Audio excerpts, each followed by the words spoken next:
wabarakatuh. Selamat sore tukang ledeng dimanapun Anda berada.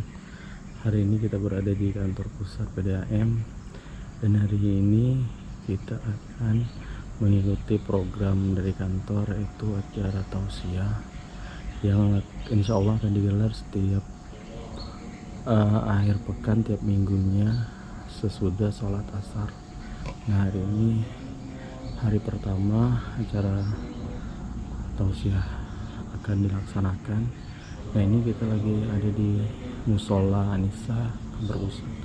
Nih teman-teman lagi baru saja melaksanakan sholat asar, dan mungkin tidak lama lagi atau acara tausiah akan segera dimulai. Kita masuk. Ini teman-teman sudah lagi berdoa. Banyak antusias dari teman-teman untuk mengikuti program tausiah.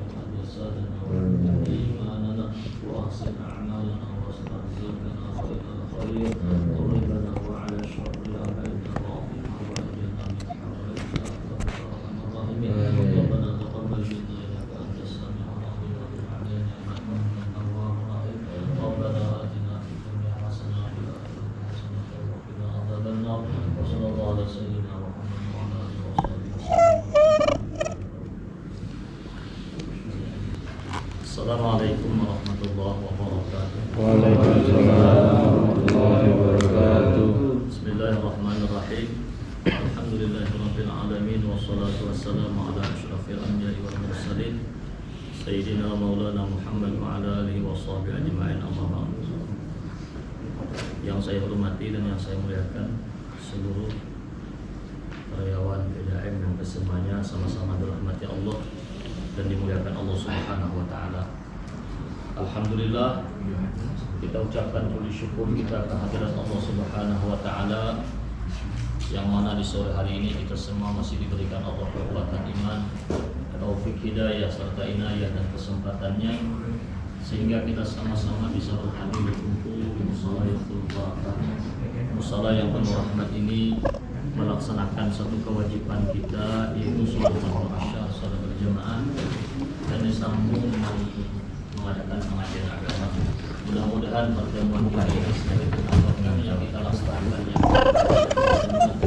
Harapan kita semua mudah-mudahan ini Allah dipandang oleh Allah Subhanahu wa taala dengan keredaannya, dan Allah ampuni seluruh dosa kita, dosa orang tua kita, dosa guru kita, zahir maupun batin. Dan mudah-mudahan Allah kabulkan hajat-hajat kita, baik urusan dunia maupun akhirat. Mudah-mudahan juga Allah takdirkan kita mudah-mudahan orang yang selamat dunia dan akhirat. Amin. Amin ya rabbal alamin.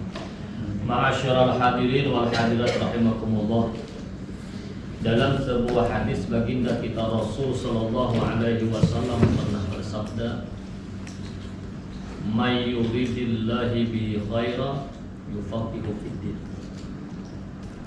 Siapa orang, kata Nabi, laki-laki ataupun perempuan, yang Allah kehendaki orang itu menjadi orang baik, kalau pian belajar ilmu alat, khairan itu isim nakirah. Nakirah itu umum. Siapa orang, kata Nabi, yang dikehendaki Allah menjadi orang baik, khair itu baik, mungkin baik dalam segi ibadahnya, mungkin baik dalam segi akhlaknya, mungkin baik dalam keluarganya, mungkin baik dalam kerjaannya, atau baik dalam pergaulannya, atau semua apapun bisa akan menjadi baik. Dengan apa jadinya syaratnya Allah akan menjadikan orang itu baik? Yufaqihu fiddin. Maka Allah pahamkan orang itu dengan ilmu agama. Apabila Allah memberikan paham ilmu agama, itu tanda sudah Allah akan menjadikan orang itu baik. Berarti kalau kita lihat di sini, tanda orang baik itu akan paham agama. Nah, yang jadi pertanyaan kita sekarang, ilmu agama itu didapat bukan dengan keturunan. Al ilmu itu bitalab la binasab. Ilmu itu bukan dengan keturunan tapi dengan belajar. Artinya apa? Kalau kita ingin termasuk janji Allah menjadi orang baik, maka syarat mutlaklah kewajiban tanamkan dalam diri kita ini mau belajar ilmu agama. Makanya kalau Pian Ma'adam dalam kitab Nasahul Ibad itu pernah berkata Sayyidina Ali karamallahu wajhah. Sayyidina Ali ini kan menantu Rasulullah nang bergelar pintunya ilmu agama. Nah, beliau pernah berkata, laula khamsa khisalin la sara an-nasu kulluhum salih. Jikalau kata Sayyidina Ali seluruh manusia umatnya Rasulullah, laki-laki ataupun perempuan siapapun umatnya Rasulullah, kalau seandainya kata Sayyidina Ali tidak ada yang 5 perkara ini, la sara an-nasu kulluhum salih. Pasti seluruh manusia itu menjadi orang soleh. Kalau soleh ini kalau bahasa kita sekarang menjadi orang baik.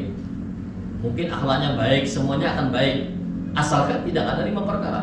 Tapi kalau dalam tafsir kitab Nasahul Ibad dikatakan yang dimaksud dengan orang soleh itu ay khalisina min kulli fasadin. Hidupnya itu akan bersih daripada kerusakan. Ibadahnya bersih daripada tersalah.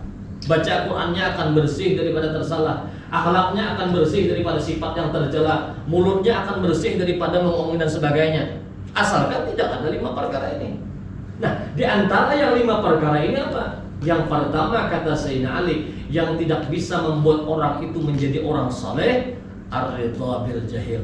Apabila tertanam dalam diri seorang itu ridha menjadi orang jahil, tidak mau jadi orang baik. Paham kan ridha jadi orang jahil? Orang sekarang banget Pak. Yang penting punya rumah, yang penting punya mobil, yang penting punya keluarga, masalah ibadah urusan terima urusan belakangan. Tidak ada niat untuk belajar memperbaiki ibadah. Berarti kan reda jadi orang jahil. Apabila seperti ini kita mau jadi orang baik. Kalau kita ingin jadi orang baik, tanamkan di hati kita, jangan malu belajar ilmu agama. Jangan memandang Tuhan. Belajar itu kan anak-anak, remaja tua apa? Ngapain belajar, yang penting sudah punya rumah, punya keluarga, urusan belakangan diterima Allah. Tidak bisa. Juga memberikan. Sekarang ini mungkin ampun maaf, kita mungkin banyak sudah ibadah selama ini mungkin. Mulai awal balik kan berapa, umur 50 tahun. Mungkin umur 15 tahun kan balik nih. Kalau perempuan tuh umur 9 tahun kalau keluar darah halangan sudah balik. Kalau laki-laki itu umur mungkin 12 tahun.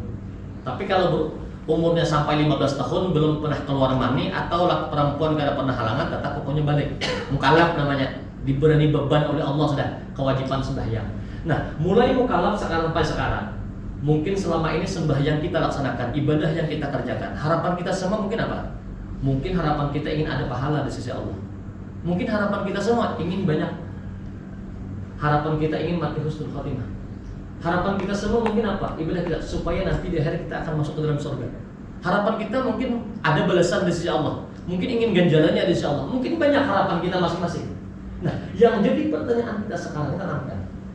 Ibadah yang ada balasannya, ibadah yang ada ubahannya, ibadah yang ada ganjarannya, ibadah yang ada balasan pahalanya di sisi Allah, ibadah yang ada balasan surga itu ibadah yang seperti apa? Maka kata ulama fikih mengatakan ibadah yang ada balasan, yang ada ganjaran, yang ada upahan itu ibadah yang sahihah, yang sah pada syarat fikihnya dulu. Apabila sudah sah, harapan besar untuk diterima Allah. Kalau ibadahnya tidak sah, tidak mungkin akan terima Allah. Maka oleh karena itu kewajiban lah kita belajar ilmu agama itu kewajiban. Makanya dalam sebuah hadis yang diriwayatkan, dzambul alim dzambun wahidun wa dzambul jahil dzambani. Dosanya orang alim, dosa orang yang sudah belajar ilmu agama, orang yang sudah menuntut kemana-mana, itu cuma satu dosa kata Nabi. Di mana dosanya? Dengan dosa karena mengamalkan ilmunya. Berilmu cuma karena diamalkannya berdosa. Tapi dosa orang jahil 2 kata Nabi. Di mana dosa? Pertama, dosa tidak mau belajar ilmu agama berdosa. Yang kedua, beramal ibadah tanpa ilmu itu berdosa. Sekarang mungkin beribadah sampai sekarang. Kalau masalah fikihnya karena mengerti, sia-sia mendapat pahala, tapi menambah jauh dengan Tuhan, menambah dosa aja ya. Di antaranya masalah mandi wajib belajar ya. Yang kedua, masalah wudunya harus diperhatikannya. Yang ketiga lagi ini masalah sembahyangnya harus diperhatikannya dan sebagainya. Kemarin cerita dengan Pak Agus dengan Bapak Direkturnya, dia menganjurkan untuk belajar ilmu syariatnya lah. Ini kan permula kita menambah supaya membuka himmah kita ingin mau belajar. Insya Allah mungkin setiap hari Kamis ba'da zuhur kita mulai apa yang kita kehendaki. Apakah mau belajar masalah air dulu atau masalah wudu dulu atau masalah mandi dan sebagainya. Banyak orang sekarang itu contoh mandi wajib. Saya berikan contoh satu aja dulu sebelum kita menyambung cerita kita. Orang mungkinlah mandi wajib. Terkadang seakan-akan mandi wajib itu hanya sekadar mandi. Padahal kita ingat, setiap orang beribadah itu ada niatnya. Wa innamal a'malu binniyat wa innamal likulli imrin ma nawa. Hanya sah ibadah itu kecuali harus dengan niat. Dan tiap perkara itu apa yang kita niatkan. Maka di sini para ulama di antara mazhab kita Syafi'i, Malikiyah dan Hambali mengatakan selain daripada Imam Abu Hanifah mewajibkan setiap ada perkara ibadah itu dengan niat. Pertama wudu ada niatnya, ya kan? Mandi wajib ada niatnya, sembahyang ada niatnya dan sebagainya. Cuma yang jadi masalah sekarang ini orang banyak menganggap niat itu terkadang imbias. Tahu imbias Pak? Imbias itu dorongan hati. Ingin sembahyang zuhur jalan sudah ada, sudah niat sembahyang zuhur langsung Allah Akbar, tidak bisa. Niat itu harus diketahui. Niat itu beda dengan azam. Harus belajar nih, arti niat itu qasdu syai'in muqtarinan bi fi'lih, mengkasat sesuatu mandi tapi beserta perbuatan. Orang wudu seperti itu, orang sembahyang seperti itu, ada niatnya. Nah, niat itu mengkasat ingin mandi beserta perbuatan. Orang misal mandi wajib ambil air atau buka air, atau ambil air dengan ingatan. Nawaitu rafal hadits asghari fadlan laidal. Itu masalah sunatullah, masalah lafaznya sunat. Itu kenapa ada lafaz ulama pendapat liyusaidan lisan qalban, supaya menolong lisan akan hati. Itu aja tujuannya. Kalau pengen langsung berniat kada usah baca lafaznya terserah. Itu masalah sunat. Cuma yang wajibnya ambil air. Terkadang orang beda seperti sahaja aku mandi menghilangkan hadis besar seluruh badanku fardu karena baru disiram ke badan. Oh, ada sah mandi wajib. Nah, hanya mandi wajib pun niatnya di mana? Mengkasat ingin mandi beserta perbuatan. Makanya yang pertama orang mandi wajib itu syaratnya pertama niat, yang kedua menyampaikan air seluruh badan. Nah, niatnya itu di mana? Kalau mengambil sunnahnya, mulai kita menyiram kepala, apabila air jatuh ke kepala kita, perbuatannya, maka di situ terkandung aku mandi menghilangkan hadis besar. Kalau pian niat duluan baru menyiram badan, tidak sah mandi wajib. Ke pasar boleh ini, tapi kecil. Berniat itu cita-cita azam namanya kalau bahasa Arab. Jadi harus bisa membedakan antara niat dengan azam. Orang sekarang sembahyang pun azam banyak cita-cita. Itu imbias. Bisa bagi orang yang hati kada pernah lupa dengan Allah. Bisa imbias. Mulai di rumah ingin sembahyang zuhur niatnya, sampai ke masjid Allah Akbar boleh. Tapi imbiasnya hati orang kada pernah lupa dengan Allah. Pun kita sebelum masuk musala ingin langsung masjid Allah Akbar, bisa. Harus wajib berniat. Aku sembahyang tuh wajib. Aku sembahyang tuh wajib tuh aku. Makanya usolli fardhu zuhur 3 tuh kasar ta'aruf ta'ayun tuh wajib dalam sembahyang lihat. Tapi kalau kita membahas itu panjang. Pun ada mengatakan makful dimaafkan. Kalau dia bersihkan nanti dia ke kebun lagi. Kalau kita kan kerjaan cuma di kantor aja masih hitam ada sama wajib. Atau ada lem yang menempel dalam badan kita. Itu kan kadang menyampaikan air. Arti seluruh badan tuh wajib basah seluruh badan. Apabila ada kada basah kada wajib, kada sama wajib. Makanya kalau ada lem, makanya perempuan ampun maaf, saya kada suka kalau dia memakai pacar apa itu? Kompleks. Itu kada sah mandi wajib. Atau kayak ini sulam mikir, atau tatur. Itu bahaya. Selama ini memakai itu kan sia-sia sembahyang. Nah, kita kembali aja masalah kita. Artinya apa? Kewajiban memang belajar ilmu agama atau kewajibannya. Jangan takut membuang harta, jangan takut membuang umur, jangan takut membuang waktu, jangan takut membuang kenapa? Karena untuk menyelamatkan ibadah kita. Oleh karena itulah kewajiban memang belajar ilmu agama atau kewajiban belajar. Di mana belajar terserah pian, di mana aja belajar. Cuma yang penting dasarnya ada, punya dalil. Dan belajar ilmu agama syaratnya jangan ingin mencari kesalahan orang lain. Kita selama orang berpegang dengan Allah dan Rasulnya, asalkan orang punya dalil terserah. Misal satu, orang sembahyang kan banyak, ada misalnya namanya pemuka, habis salam ada yang kada terserah. Memang kalau dalilnya banyak, kuatnya tidak ada dalil namanya pemuka.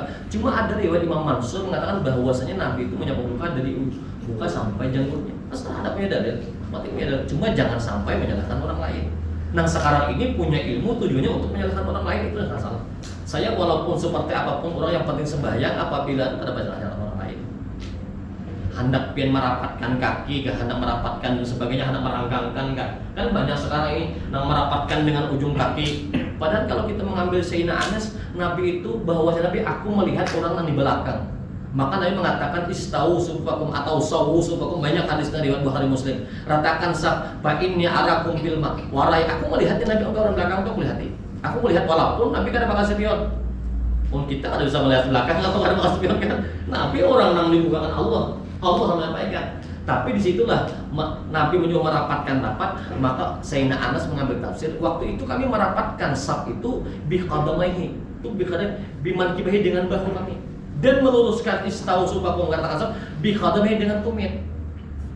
Kenapa di situ dikatakan rapatnya dengan bahu? Karena supaya rapat bahu. Kalau lurusnya satu dengan tumit. Kalau kaki orang itu kan ada yang panjang, ada yang pendek. Kalau kita ratakan ujung kaki, ada yang panjang bisa ada rata. Di situ Imam Sayyidina Anas mengatakan biqadamaihi dengan tumit, bukan dengan ujung kaki. Kalau kita sembahyang kan semua anggota menghadap kiblat. Ini masalah sunatnya aja. Jangan dipermasalahkan apabila ada orang sembahyang kayak ini disalahkan, jangan salahkan, tetap sah. Biar beranggang pun sah, jangan sembahyang. Asalkan satu tempat dari makmum terakhir sampai makmum di belakang, asalkan jangan melebihi daripada 300 hasta. 300 hasta itu 150 meter. Asalkan masih boleh berjamaah. Pian sembahyang terakhir di sini. Di ujung sana sembahyang, asalkan ada jalan tembusnya, boleh sah berjamaah. Tidak usah, kenapa sembahyang itu pada sah? Itu kan cuma masalah sunat. Poroknya, cabangnya, yang penting sembahyang dulu kan luar biasa. Jadi lemah iman di Nabi. Nah, kita ambil etibar. Syukur sudah alhamdulillah orang tua bisa hadir. Apabila melihat kemungkaran itu ubah dengan tangan. Orang banyak beranggapan, namun memahami ini hadis. Kebanyakan orang tugasnya dengan tangan, itu tugasnya polisi bilangnya. Dengan lisan itu tugasnya ulama, hati itu tugasnya orang awam. Saya ada ketemu dalam riwayat. Sebagian para ulama mentafsirkan ini hadis. Duduknya ini hadis di mana? Ini duduknya ini hadis kepada orang tanggungan kita yang kewajiban kita memberikan nafkah kepada nafkah kita, kepada anak istri kita atau khadam kita yang di rumah. Nah, di sini apabila kita melihat kemungkaran, ubah dengan tangan bukan dengan lisan. Misal, pian bisa sembahyang berjamaah, mungkin bisa sembahyang subuh tepat waktunya sudah, mungkin bisa pian ke pengajian dan sebagainya.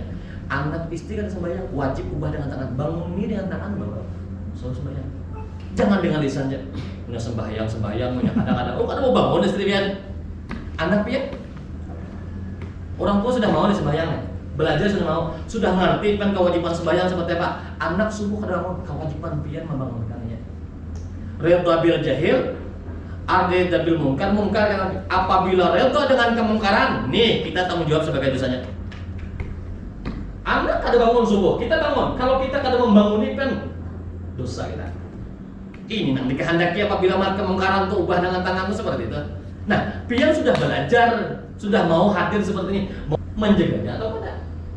Setiap perbuatan itu tanggung jawab kita. Apabila dia berbuat salah, orang suami kita tanggung jawab sampai kita suami.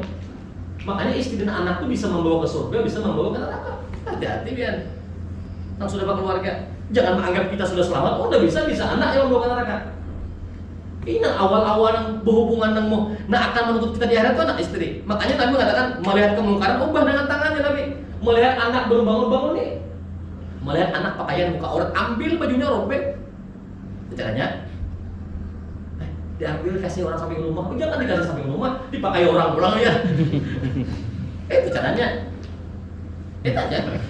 Itu bagi yang laki-laki yang takut istri. Itu kan? Kenapa rasa diawasi?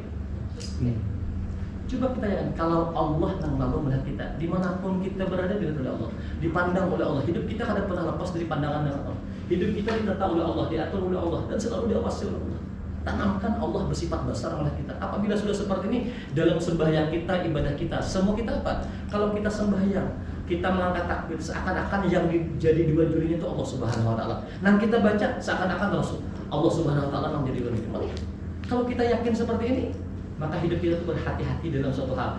Bermaksiat pun berhati-hati, khawatir meninggalkan ibadah. Kenapa? Allah melihat kita. Oh, kenapa orang sekarang berani bermaksiat, berani meninggalkan sembahyang? Karena kada yakin Tuhan bersifat besar.